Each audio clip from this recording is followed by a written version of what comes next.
வணக்கம். பல்சுவை பெட்டகம் யூடியூப் சேனல் உங்களை அன்போடு வரவேற்கிறது. இது அறிவோம் தெளிவோம் வலம் வரும் நேரம். சொந்தங்களே, இன்று நாம் அறிந்து தெளிய இருக்கின்ற ஊர் திருச்சிராப்பள்ளியில் ஒரு பகுதியாக இருந்து தற்பொழுது தனி மாவட்டமாக உருவெடுத்திருக்கின்ற அரியலூர் என்ற ஊரை பற்றி இன்று அறிந்து கொள்ள இருக்கின்றோம். அரியலூர் என்ற ஊருக்கு பெயர் வருவதற்கான காரணம் என்ன என்று பார்க்கின்ற பொழுது 3 நிலைகளிலே இந்த ஊரின் பெயர் விளக்கப்படுகிறது. ஹரியலூர், ஹரி அயலூர் என்று இந்த ஊரை பிரிக்கலாம்.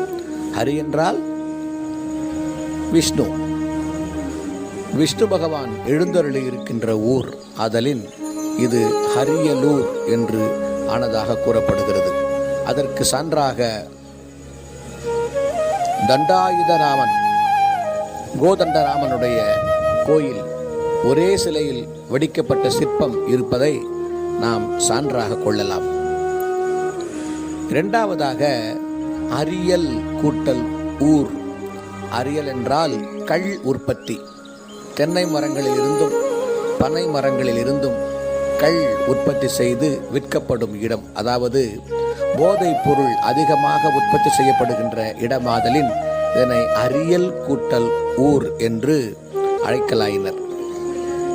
பிறகு இந்த ஹரி என்று சொல்லுகின்றோமே, அந்த ஹரி என்ற சொல் காலப்போக்கில் அரி என்று மாறி, அரி என்றால் தமிழிலே சிங்கம் என்ற ஒரு பொருளும் இருக்கிறது.